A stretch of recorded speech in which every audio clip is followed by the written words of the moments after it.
Hello my beautiful soul family, कैसे हैं आप सब। आई होप आप बहुत अच्छे होंगे। अपना नाम जब तब ध्यान बड़ी मेहनत और लगन से कर रहे होंगे।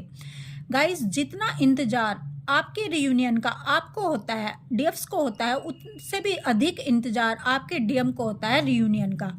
लेकिन ये मजबूर होते हैं क्योंकि जो चीज़ें हैं इनकी डीएफ की तरफ से चलती हैं, तभी आपका रियूनियन हो पाता है आपके डीएम से। तो चलिए देखते हैं वो कौन सी छोटी सी गलती है जो आपके रियूनियन को रोके हुए है और आपके डीएम के साथ आपका रियूनियन होने में बाधा बनी हुई है। चलिए देखते हैं। ये छोटी सी गलती, बहुत बड़ी गलती, डीएम और डीएफ के लिए रियूनियन में बाधा बन जाती है। चलिए देखते हैं कौन सी है वो छोटी सी गलती जो आपके रियूनियन को रोके हुए है और आपका रियूनियन आपके डीएम से होने नहीं दे रही है। प्लीज़ डिवाइन गाइड करें, प्लीज़ राधा रानी गाइड करें। गाइस, अगर आप मुझसे पर्सनल गाइडेंस या रीडिंग चाहते हैं तो आप मुझे 9520642716 नंबर पर व्हाट्सएप मैसेज कर सकते हैं। मैं आपको बता सकती हूँ कि आपकी जो मिस्टेक है वो कहाँ पर हो रही है आपके डीएम से, जो रियूनियन आपका रुका हुआ है। तो चलिए देखते हैं गाइस, आप बड़े ध्यान से इस वीडियो को देखना। 8 of pentacles, the tower, judgement, queen of swords, 7 of swords, 8 of swords, the empress. देखिए गाइस, आपके डिवाइन मैस्कुलाइन से आपका जो रियूनियन है इस छोटी सी गलती की वजह से रुका रहता है। सबसे पहले देखिए, आपका बबल फेस आता है, ठीक है। बबल फेस में आप दोनों मिलते हैं। उसके बाद आपका रनर चेजर गेम शुरू हो जाती है आप दोनों के बीच में। उसके बाद ये रनर चेजर गेम बहुत लंबी भी चल सकती है और बहुत छोटी भी चल सकती है। सबकी सिचुएशन अलग अलग होती है इस ट्विन फ्लेम जर्नी में। रनर और चेजर जब आपकी साइकिल घूमती रहती है, और उसके बाद आता है आपका सेपरेशन। सेपरेशन जब डीएम और डीएफ का एक दूसरे से हो जाता है, तब डीएफ अपने डिवाइन को सरेंडर कर देती है। तब उसके बाद डीएफ इनर वर्क करती हुई खुद को स्ट्रॉन्ग करके ओवर डीएफ एनर्जी से बाहर आकर अपने अंदर की डीएम एनर्जी को एक्टिव करती है, यानी अपने अंदर के शिव शक्ति एनर्जी को डीएफ बैलेंस कर लेती है। जब डीएफ अपने अंदर की शिव शक्ति एनर्जी को बैलेंस कर लेती है तो और खुद पर काम करके खुद को हील कर लेती है। जितने भी ट्रॉमा इनके अंदर होते हैं, जितने भी पेन इनके अंदर होते हैं और जितनी भी कमियां, इशू इनके अंदर होते हैं, सब पर काम कर लेती है और खुद हील कर लेती है। अब डीएम अपनी डीएफ से कांटेक्ट करना शुरू करते हैं क्योंकि डीएफ हाई एनर्जी में आ जाती है डिवाइन से कनेक्ट होकर और बहुत ही हैप्पीनेस में आ जाती है। अब डीएम को चाहिए होती है आपसे एनर्जी। बस अब डीएफ से एनर्जी लेना डीएम का काम बन जाता है। डीएम आपसे कांटेक्ट करना शुरू कर देते हैं। बार बार ये आएंगे थर्ड पार्टी से निकलकर और आपसे एनर्जी लेकर वापस चले जाएंगे। बस यहीं पर डीएफ की सबसे बड़ी गलती हो जाती है। देखो, मैं बताती हूँ आपको, अगर डीएफ अपने डीएम को बार बार एनर्जी देती रहेगी, ठीक है, तो डीएम एनर्जी लेकर भागते ही रहेंगे।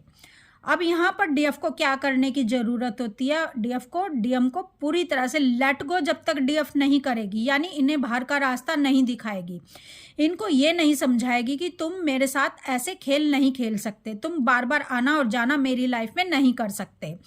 यहाँ पर डीएफ, देखो, ये डीएफ तभी कह पाएगी अपने डीएम से जब डीएफ हाई वाइब्रेशन में आ जाती है, जब डीएफ बिल्कुल फियरलेस हो जाती है। अगर डीएफ फियरलेस नहीं है, अगर डीएफ हाई एनर्जी में नहीं आई है, तो डीएफ ये बातें अपने डीएम को बोल ही नहीं पाएगी, क्योंकि अब भी डीएफ के अंदर अपने डीएम को खोने का डर बना रहेगा और अपने दिल की कोई भी बात डीएफ अपने डीएम से नहीं बोल पाएगी।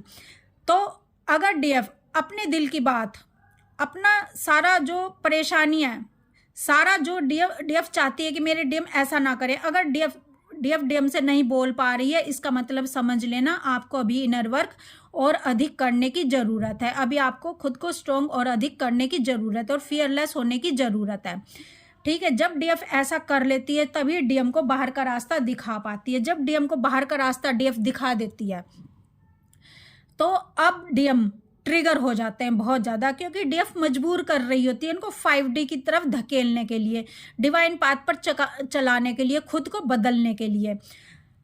डीएम जो है ये आसानी से नहीं करेंगे, ठीक है, जब तक डीएफ अपने दरवाजे बंद नहीं करेगी इनके लिए।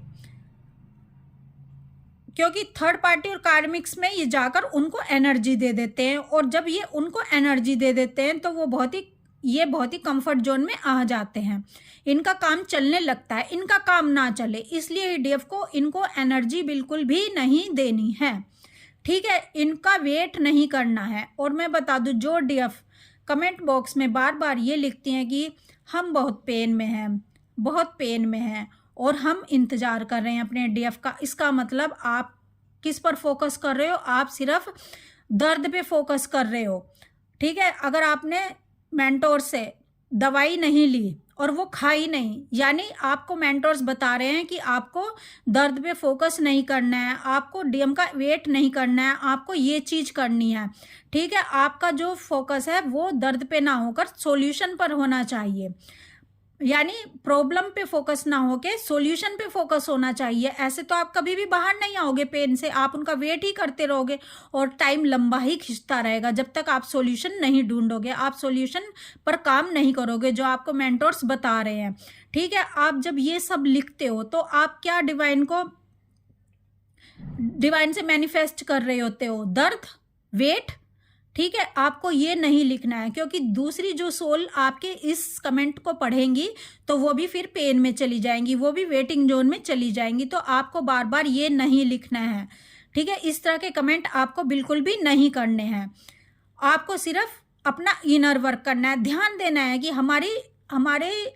मेरी ट्विन फ्लेम जर्नी में ब्लॉकेज कहाँ आ रहा है। अगर आपको नहीं पता चल रहा है कि आपका ब्लॉकेज कहाँ है तो आप मेंटोर से पर्सनली गाइडेंस ले सकते हैं। ठीक है, आपको 1 मिनट में बता दिया जाएगा कि आपकी